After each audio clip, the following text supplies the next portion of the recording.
By 1990, rumors about the old house had already been spreading for years.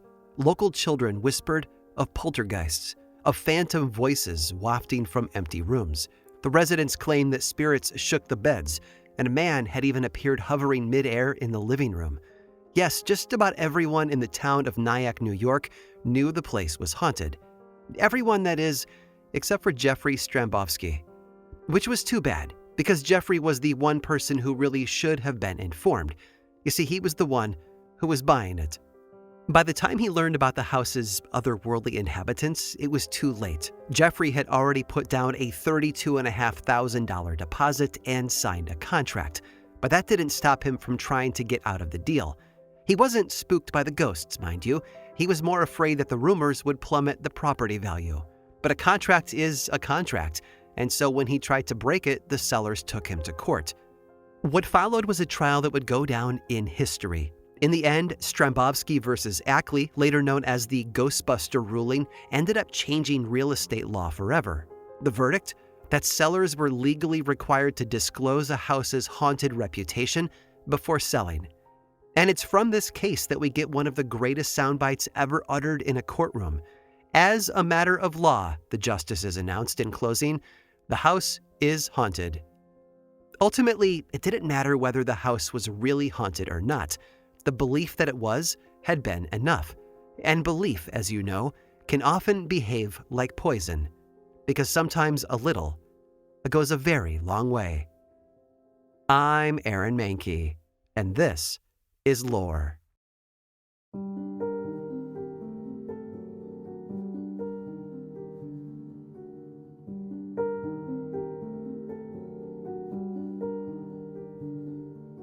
The house was large and sprawling, luxurious even, and yet no one would live there. It wasn't a high price tag or the threat of repairs that kept people away. No, it was the rumors. This house, you see, just like the one in Nyack, was said to be haunted. The pattern was always the same. Every so often, a family would move in, and all would be well at first. That is, until they were awoken in the dead of night to a sound like clashing iron and rattling chains. The terrible noise would grow nearer and nearer, and then at last an emaciated old man would appear. He was squalid, with a long beard and disheveled hair, but his most startling feature? Why, that would be the shackles, of course, bound to his hands and feet. Suffice to say, it wasn't the best living situation, and understandably the house was eventually deserted, at least for a while. One day, a new fella came to town and happened upon a piece of real estate that was wildly cheaper than the rest. The man was suspicious, sure, but unlike Jeffrey Strambovsky, when the neighbors confessed that the low price tag was because of a pesky little ghost, this man shrugged it off and moved in. Better than termites, right? That night, he plopped down on the couch, took out his pen and papers, and settled in to do a bit of work. He had hardly started writing, though, before a telltale rattle filled the air. And suddenly, lo and behold, the phantom man stood before him, just as described. But look, this guy, he had stuff to do, so he waved the ghost off and went back to his writing. Bold, I know. But the rattling grew louder, and the ghost drew nearer, hovering right over the man's head now. And this ghost was doing more than just hovering and rattling. He was beckoning, as if asking the man to follow. And follow he did. Through the house, out the door, and into the yard, where suddenly the ghost vanished into thin air. So the following day, the man, along with a few town magistrates, dug in the spot where the spirit had disappeared. And there, buried in the earth, was the decayed corpse of an old man, wrapped in metal chains. Now, if you've been imagining a crumbling Victorian mansion, you would be off the mark. Because when this story was written down, Victorian mansions, well, they hadn't exactly been invented yet. The Victorian era was in the 1800s, but this particular spooky tale, although it might sound a lot like your typical ghost story today, is actually almost 2,000 years old and was penned by none other than Pliny the Younger. That's right, haunted house stories are no modern genre. As it turns out, they're actually ancient, and Pliny the Younger's ghost story is not unique. In fact, most haunted house tales of antiquity followed a similar pattern. Someone is murdered on the property gets a bad reputation for being haunted, and then a wise, brave man, often a philosopher, shows up and courageously bests the ghost, and in the end, remains are discovered and properly buried, after which the hauntings stop. And it's worth taking note of that last part. Proper burial was a big deal in ancient cultures. It was essential for public health to stave off the spread of disease, and important for ritual and religious purposes too. So these ghost stories were really cautionary tales. Don't murder people, sure, but what they were really warning against was improper burial. Bury your dead correctly, the stories taught, because if not, the ghosts will rise, and they would not be happy. Now, Pliny's story may be one of the most influential early haunted house tales, but it isn't the oldest. The actual oldest surviving haunted house story in Greek and Roman literature is called Mostellaria, or The Haunted House, and was first performed around 200 BCE. It was written by Roman playwright Plautus, who had based his work on an even older play called Phasma from the year 288 BCE. Or at least we think so. Copies of Phasma didn't actually survive, which is how Mostellaria can boast the oldest haunted story title. The funny thing about Mostellaria, though, is that it isn't actually a horror, but a comedy. In the play, a character named Treno convinces everyone that the house they're in is haunted. Hijinks ensue. Oh, and the play also includes singing bats. Lots of singing bats. Of course, the concept of ghosts themselves is much older. I mean like 50,000 years older. According to Irving Finkel, scholar of ancient ghosts, which, quick aside, might be the coolest job of all time, the idea of ghosts probably began in the Upper Paleolithic period, perhaps as far back as 50,000 BCE. And if you're like me, you're probably wondering, how could we possibly know that? Well, from peeking into ancient graves, of course. 50,000 BCE is when the habit of, quote, burial with bits started, or rather the custom of burying people with objects and supplies. According to Finkel, this practice implies the existence of three things. First, that something of us survives after death. Second, that something separates from our body and escapes and goes elsewhere. And third, if that thing exists and escapes, it's only reasonable to assume it might show up again. Now, just because we've had ghosts for ages doesn't mean that they've always looked the same. They weren't always transparent. Sometimes they would appear as solid as you or I. The earliest known visual depiction of a ghost is thought to be embedded in an ancient Babylonian cuneiform tablet from around 1500 BCE, now housed at the British Museum. And the tablet gives instructions on how to exorcise a ghost. A ritual that involves sunrise, a few magic words, some figurines to trap the ghosts inside, and of course, a couple of hearty jugs of beer, because no exorcism is complete without beer. And this fierce belief that the dead have the power to come back spans across time and geography, religions, and cultures. It seems there is something hardwired into us that makes us incapable of fathoming that life might truly have an end. And of course, just as long as we've had deaths to ponder, we've had lives to deal with it, lives that rely on shelter. So perhaps it's no surprise that as the ghost has evolved over time, so too has the haunted house.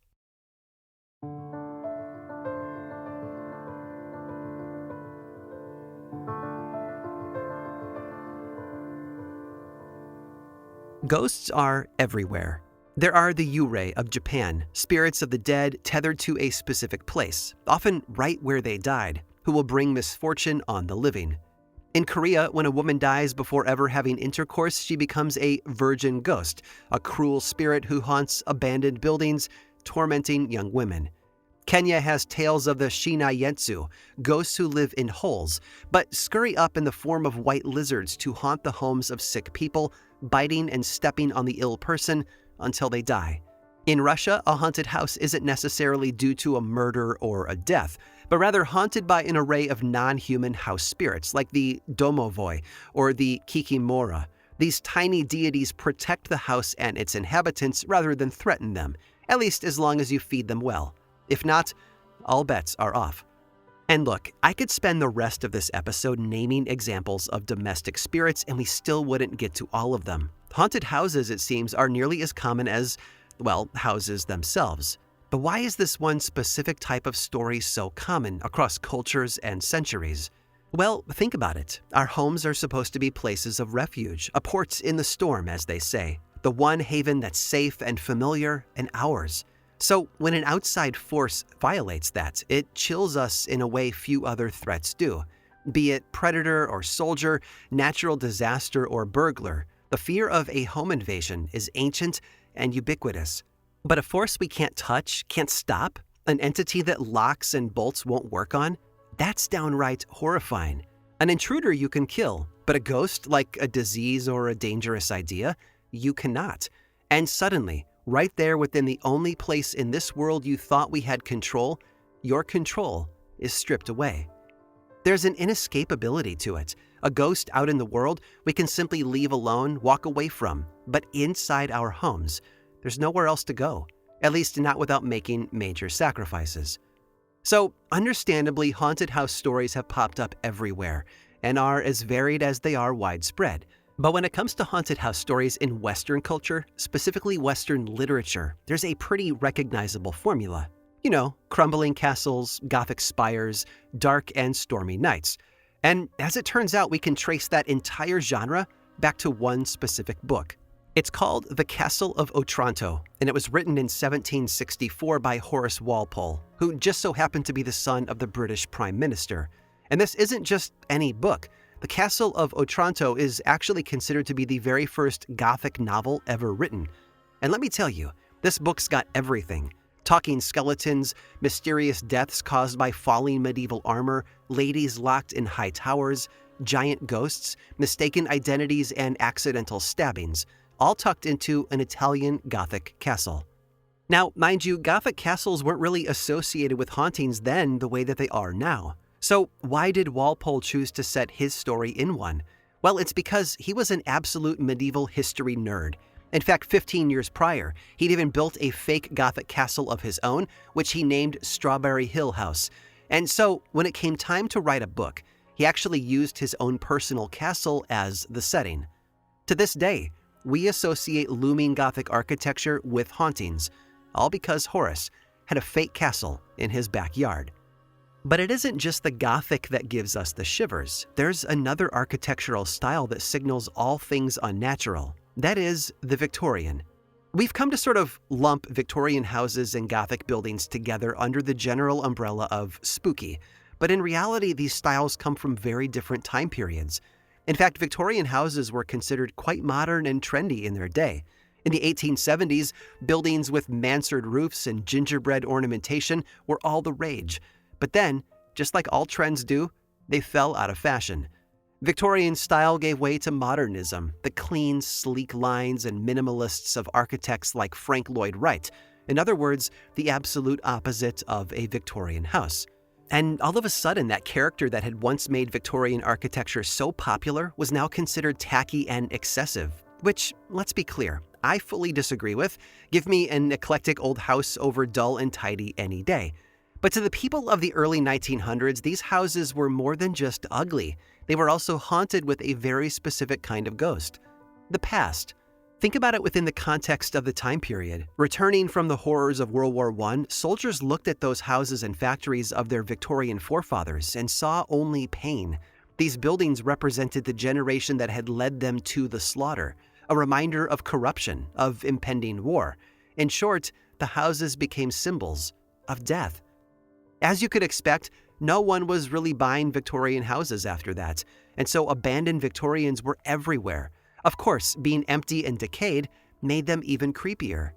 With all of that, it didn't take long for novelists and screenplay writers to start making use of them.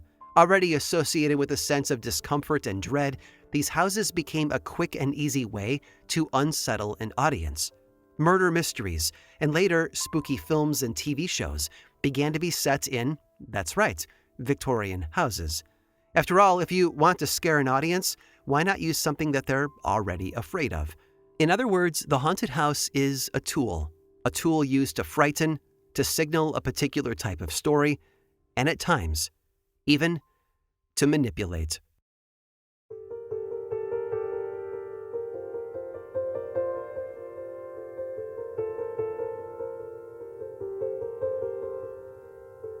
Every family has at least one legend of a house that's a little, well, off. And if you're thinking, not my family, just ask your aunts and uncles or cousins or grandparents. Hey, have you ever lived in a haunted house? I guarantee you, someone will launch into an anecdote about a basement they hated to go into or a kitchen cabinet flying open all on its own.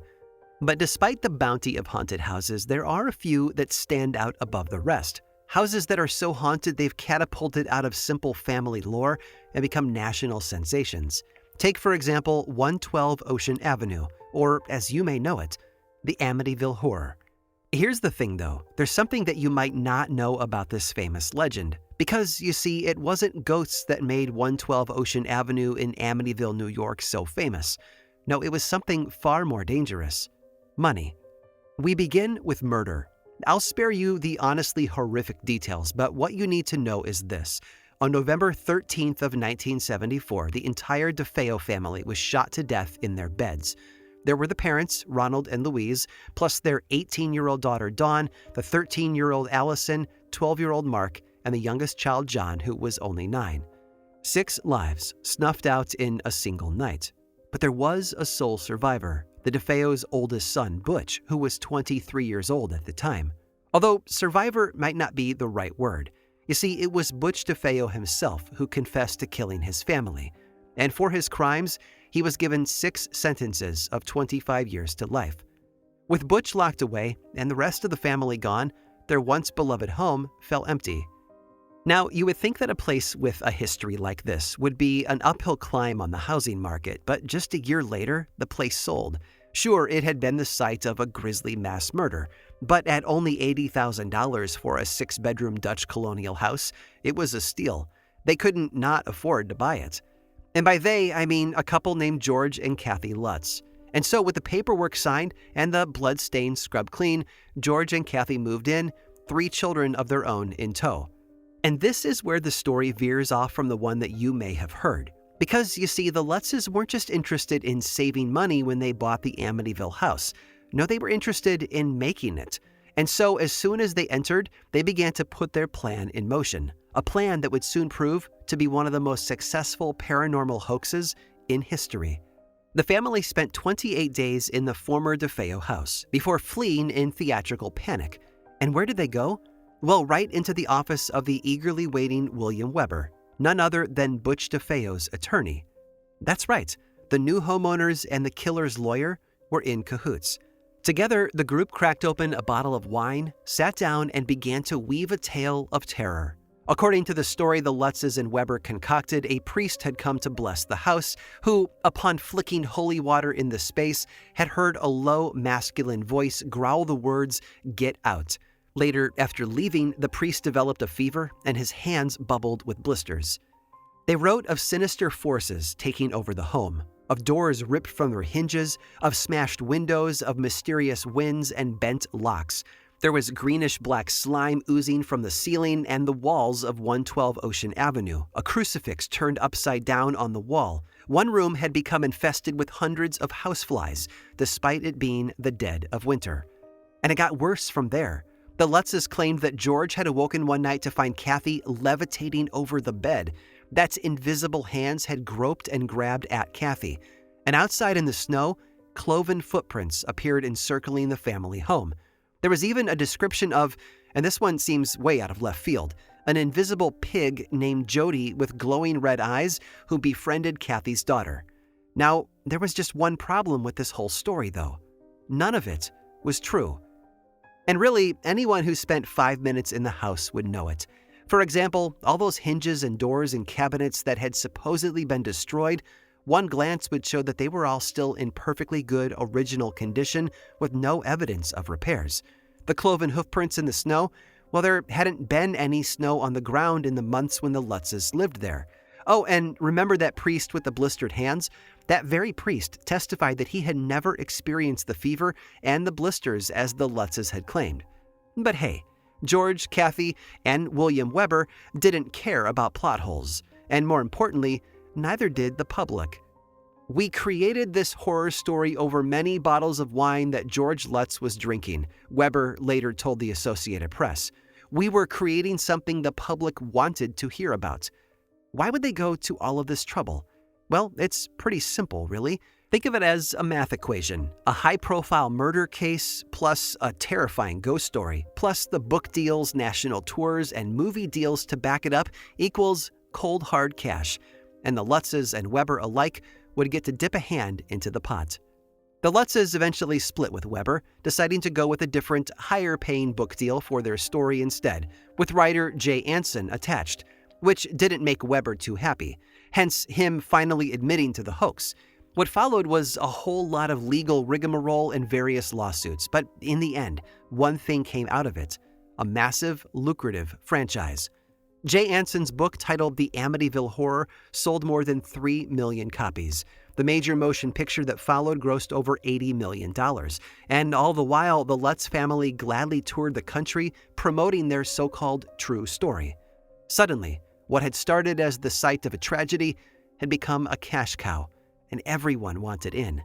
On March 6th of 1976, famous paranormal investigators Ed and Lorraine Warren decided to host a seance in the house. Naturally, they invited Channel 5 News, out of the goodness of their hearts, certainly not for fame and fortune.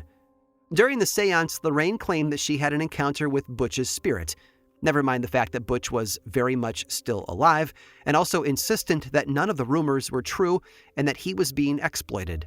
Amityville was a hoax that Weber and the Lutzes started, Butch said publicly. Yes, to make money. It started as my trial was in progress. Did anything spooky happen in front of the news cameras? Not one bit. But the psychics did plenty of their own moaning and groaning to make sure that things were exciting. And it wouldn't be the last seance in 112 Ocean Avenue.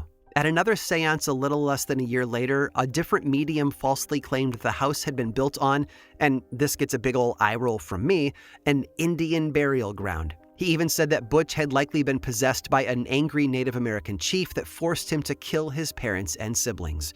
Apparently, exploiting a murdered family wasn't enough. They had to exploit indigenous peoples, too. But eventually, Butch changed his tune and got on board, pushing the story along for a taste of the fame and a cut of the money. And wildly, he and Weber hoped the ruse might even help with Butch's appeal. After all, if he had been possessed at the time of the killings, he couldn't be held responsible for the murders, now could he? In the end, it didn't help. Butch remained in prison, dying there in 2021 at the age of 69. Yet the legends only grew stronger, ultimately making the Amityville Horror one of the most famous haunted houses in history. Except, of course, for the fact that it wasn't haunted at all.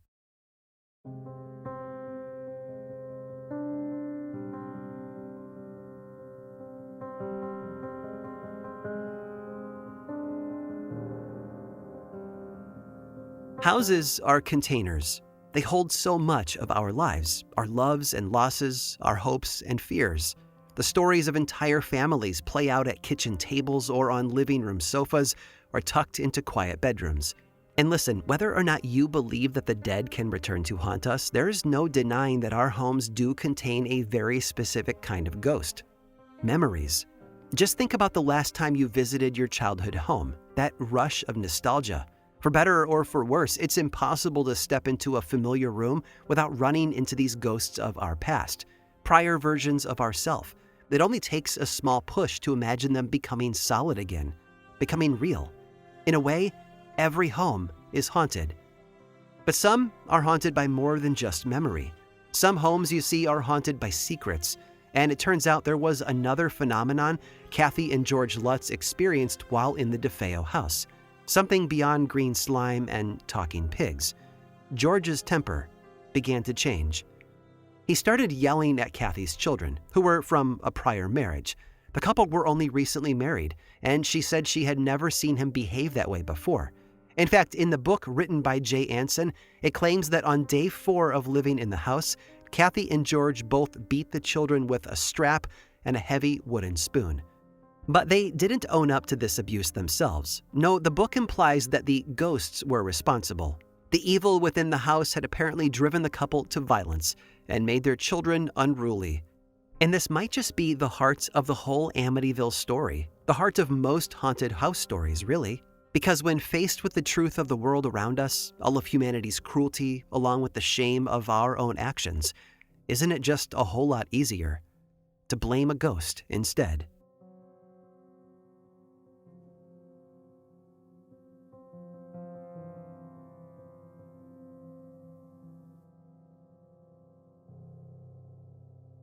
Haunted house tales are just about as universal as stories get. Setting aside whether or not they are true, we'd be hard-pressed to find many adults around us today who haven't heard a story set inside one. But of course, the Amityville horror isn't the only famous haunted house around. In fact, there's a story about a cursed mansion that I am just dying to share with you, and just like Amityville, the legends inside it aren't quite what they seem to be. Stick around through this brief sponsor break to hear all about it.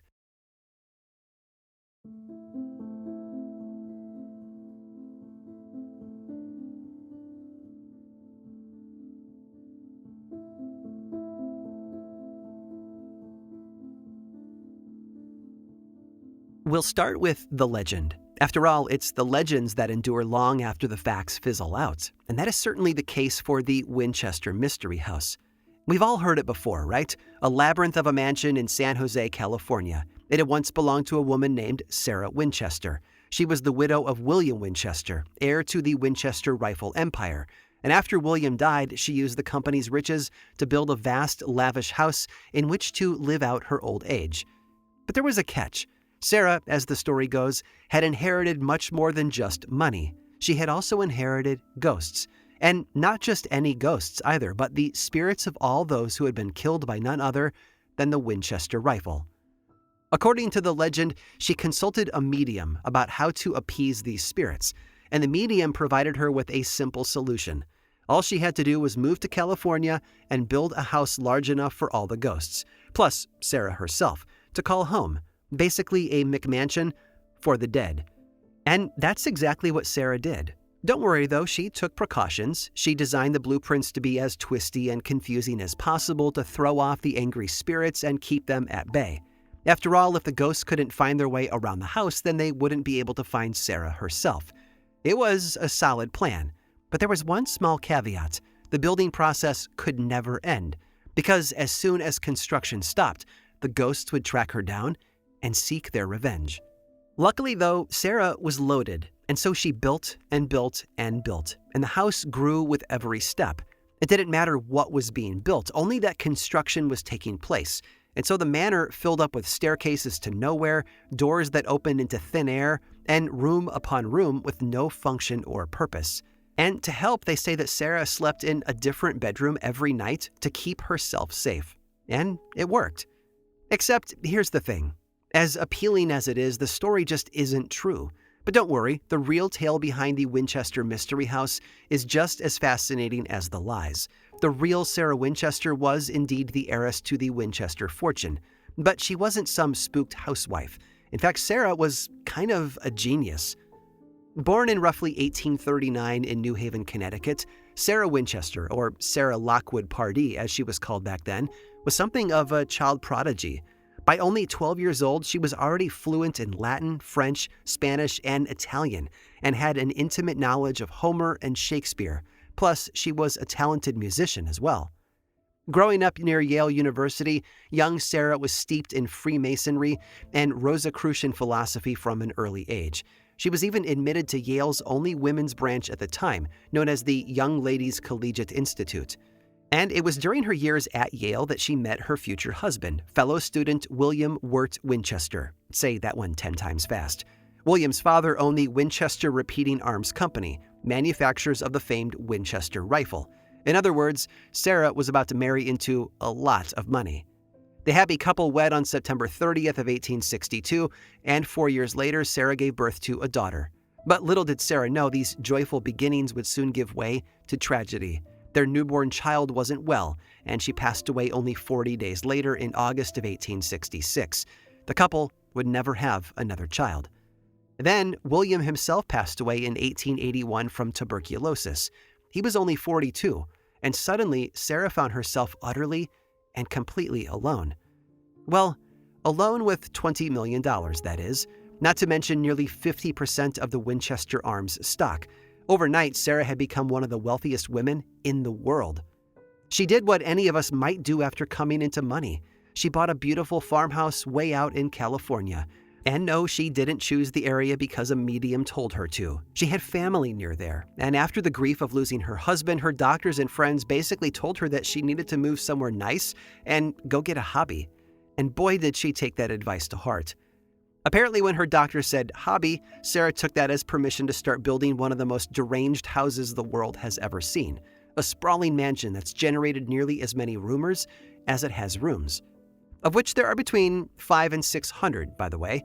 Unfortunately, though, many rooms were destroyed during an earthquake in 1906, leaving a measly 160 today, which, by the way, is an explanation behind the staircases leading to nowhere and the dead-end doors, all just hasty repairs made after the earthquake.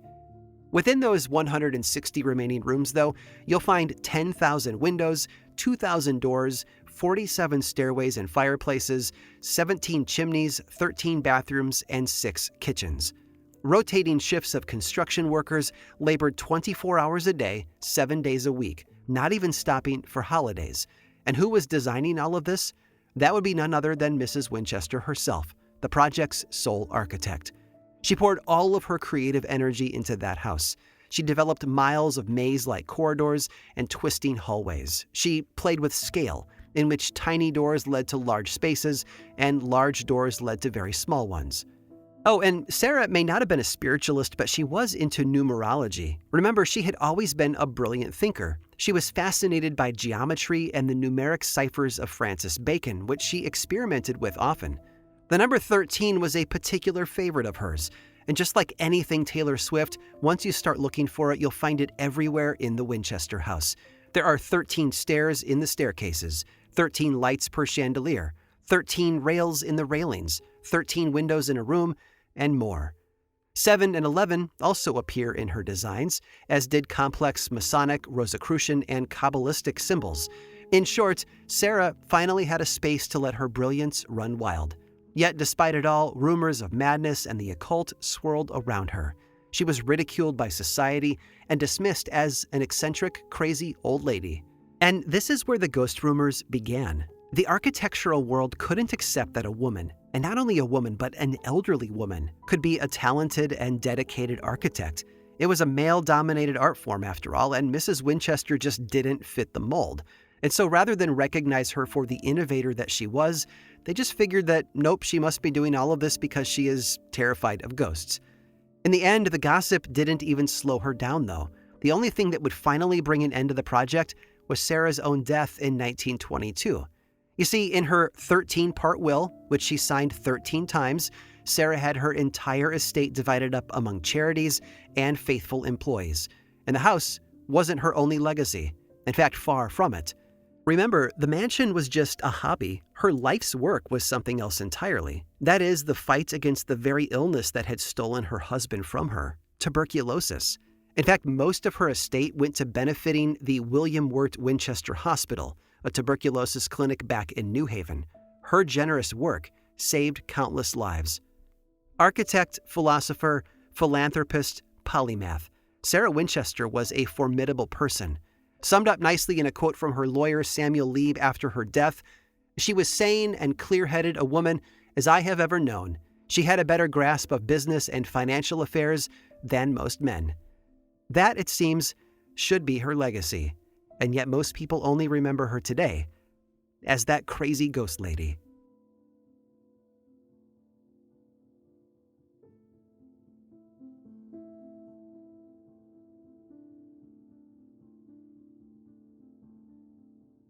This episode of Lore was produced by me, Aaron Mahnke, with research and writing by Jenna Rose Nethercott and music by Chad Lawson. Don't like hearing ads? I've got a solution for you. There's a paid version of Lore on Apple Podcasts and Patreon that is 100% ad-free. Plus, subscribers also get weekly mini episodes called Lore Bites. It's a bargain for all of that ad-free storytelling and a great way to support this show and the team behind it. Lore is much more than just a podcast, though. There's a book series available in bookstores and online, and 2 seasons of the television show on Amazon. Information about all of that and more is available over at lorepodcast.com. And you can also follow this show on Threads, Instagram, Facebook, and YouTube. Just search for Lore Podcast, all one word, and then click that follow button. And when you do, say hi. I like it when people say hi. And as always, thanks for listening.